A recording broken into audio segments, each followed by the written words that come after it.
Hello everyone.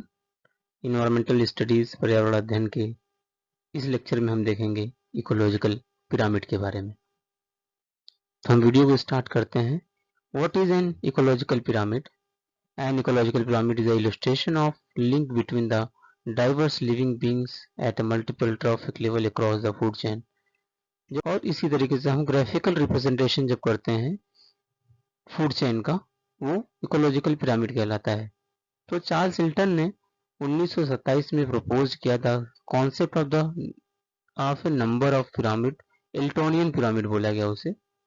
But Hemmer presented the pyramid from the biomass. 1938 में biomass के बारे में बताया गया, बायोमास पिरामिड के बारे में बॉडेन हेमर ने बताया।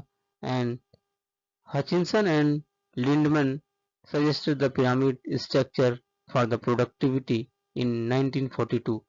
तो लिंडमैन ने 1942 में बताया कि पिरामिड का स्ट्रक्चर और उसकी प्रोडक्टिविटी के बारे में डिटेल में बताया कि किस तरीके से ये काम करते हैं।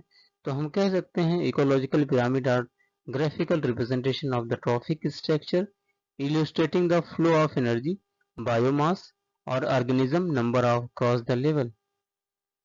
जो हमारा पिरामिड होता है वो बायोमास भी हो सकता है, एनर्जी भी हो सकता है, नंबर का भी पिरामिड हो सकता है। और ग्राफिकल रिप्रेजेंटेशन जब हम उसका करते हैं उसकी प्रोडक्टिविटी के आधार पर, तो वो इकोलॉजिकल पिरामिड कहलाता है।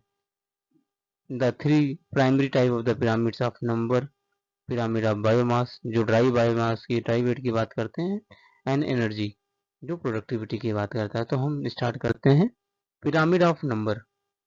पिरामिड ऑफ नंबर या पॉपुलेशन नंबर, तो ये रिप्रेजेंट करता है, represent the count of individual at each trophic level. जितने भी इंडिविजुअल और ईच ट्रॉफिक लेवल पे कितने इंडिविजुअल हैं, उसको हम अगर ग्राफिकली रिप्रेजेंट करें तो वो नंबर ऑफ पिरामिड पॉपुलेट बोला जाता है। It's can be upright in grassland और inverted in the many parasites. तो पिरामिड ऑफ नंबर की बात करें, अगर ये सबसे पहले क्या होता है, प्रोड्यूसर होता है, प्राइमरी कंज्यूमर होता है, सेकेंडरी कंज्यूमर होता है, टर्सरी कंज्यूमर होता है। अगर हम इसकी बात करें अपराइट की, अगर प्रोड्यूसर में जो भी प्लांट प्रकाश संश्लेषण फोटोसिंथेसिस के थ्रू अपना भोजन बनाते हैं वो ग्रासेस होती हैं, वो प्रोड्यूसर होता है। और जो इनको खाएगा हर्बीवोरी होता है। जो प्राइमरी कंज्यूमर होता है वो हर्बीवोरी होता है, और जो उसका एग्जाम्पल है ग्रास होपर इंसेक्ट्स। और जो इनको खाएगा वो कार्निवोरस होता है, इसका एग्जाम्पल है frog and birds. And last में हॉक होती है जो हमारी क्या है, चील बोलते हैं, जो टॉप कंज्यूमर है, जो टर्सरी कंज्यूमर का पार्ट होता है, ये अपराइट होता है। लेकिन अगर हम इन्वर्टेड की बात करें, ट्री की बात करें या पैरासाइट की बात करें, तो ये इन्वर्टेड होता है। यहाँ पे आप देख सकते हैं सेकेंडरी कंज्यूमर सबसे पहले है। अगर नंबर की बात करें तो सेकेंडरी कंज्यूमर देख रहे हैं सबसे ज़्यादा है, वहाँ पे जो भी कंज्यूमर हैं उस पेड़ पे बैठे हैं, इनके नंबर ज़्यादा हैं। फिर इसके बाद प्राइमरी कंज्यूमर के नंबर हैं, इसके बाद प्रोड्यूसर के सबसे कम। एक पेड़ पे बहुत ढेर सारे प्राइमरी कंज्यूमर और सेकेंडरी कंज्यूमर अवेलेबल होते हैं, इसलिए ये इन्वर्टेड होता है। अगर हम बात करें पिरामिड ऑफ बायोमास की, ये टोटल वेट की हम बात करते हैं, ड्राई वेट की बात करते हैं। Measure the total dry organic matter at the trophic level as the each level. It is generally upright, ये अपराइट होता है generally in the terrestrial ecosystem में, but often the inverted in the aquatic ecosystem where the phytoplankton produce large consumption of biomass, large consumer of biomass. तो अगर हम बात करें terrestrial ecosystem में प्रोड्यूसर क्या है, प्लांट है, ग्रास है, फ्लोटिंग प्लांट्स है, क्रॉप्स है, ये हमारी प्रोड्यूसर हो गई जो कि प्रकाश संश्लेषण और फोटोसिंथेसिस से अपना खाना बना लेती हैं। फिर उनको ये तितली है, इंसेक्ट्स हैं, ये खाएंगे, बी है, ये खाएंगे। फिर इनको सेकेंडरी कंज्यूमर खाएंगे, रैट है, स्पैरो है, फ्रॉग है। फिर टर्सरी कंज्यूमर स्नैक और ऑल इनको खाएंगे। लास्ट में ईगल टॉप कंज्यूमर है, जो टर्सरी कंज्यूमर बोलते हैं, क्वाटरनरी कंज्यूमर बोलते हैं, जो कि सबसे टॉप पे है। ये हमारे टेरेस्ट्रियल इकोसिस्टम का पिरामिड है, जो कि number of pyramid of biomass. Pyramid of biomass में जो टेरेस्ट्रियल इकोसिस्टम में होता है वो अपराइट होता है, इसको हम ऐसे बोल सकते हैं। फिर पी बी टी, बी क्या है, बायोमास। टेरेस्ट्रियल इकोसिस्टम में क्या होता है, अपराइट होता है, बी टी यू। अगर हम बात करेंगे एक्वेटिक इकोसिस्टम में, तो ये अपराइट ना होकर इन्वर्टेड होता है। देख सकते हैं यहाँ पे जू प्लैंक्टन सबसे ज़्यादा है, इसके बाद फाइटोप्लैंक्टन है, फिर ये इस तरीके से बन जा रहा है, ये इन्वर्टेड। ये ओशियंस की बात, पिरामिड ऑफ ओशियंस में सबसे ज़्यादा जू प्लैंक्टन, फिर फाइटोप्लैंक्टन। अब हम बात करते हैं पिरामिड ऑफ एनर्जी, जो productivity displace the energy the flow per unit time each trophic level. Energy जो होती है, हमेशा एनर्जी का पिरामिड जो होता है, pyramid of energy always upright, ये हमेशा अपराइट होता है, ऑलवेज अपराइट, इसका कोई इन्वर्टेड नहीं होता है, because energy is last as heat approximately 90% पर step.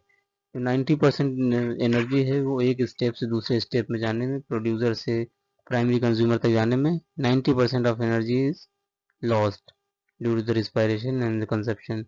It is the phase of the food chain and the following the 10% rule.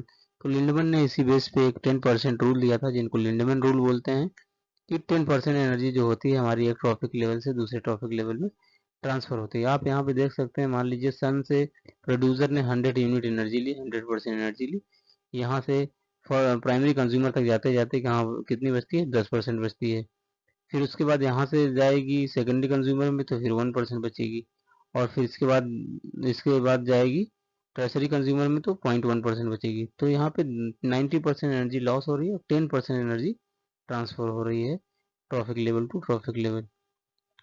तो जो हमारे पिरामिड ऑफ एनर्जी क्या है, वो हमेशा अपराइट होता है, क्योंकि प्रोड्यूसर को खाएगा कंज्यूमर के पास सबसे ज़्यादा एनर्जी है, फिर उसके बाद सेकेंडरी कंज्यूमर को एनर्जी है, फिर टर्सरी कंज्यूमर को एनर्जी है। तो ये हमेशा अपराइट होते हैं। एनर्जी क्या होती है, घटते जाती है ऊपर जाते जाते, क्योंकि यहाँ पे बहुत एनर्जी थी, 90% लॉस होते धीरे धीरे यहाँ पे कम हो जाती है। फिर उसके बाद जो भी यहाँ पे हर जगह से कहीं से भी अगर जानवर मर जाता है, कंज्यूमर मर जाते हैं, तो वो डिकम्पोज होकर मिट्टी में मिल जाते हैं, फिर बैक्टीरियल एक्टिविटी, फंगल एक्टिविटी होती है, फिर वो दोबारा से रिसाइकिल होकर न्यूट्रिएंट बनाते हैं इसी मिट्टी में।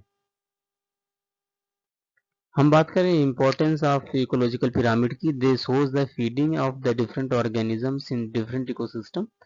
ये क्या करते हैं, डिफरेंट ऑर्गेनिज्म की फीडिंग को बताते हैं कि कितना फीडिंग है, कितनी डिफरेंट ऑर्गेनिज्म को रिक्वायर्ड है न्यूट्रिएंट।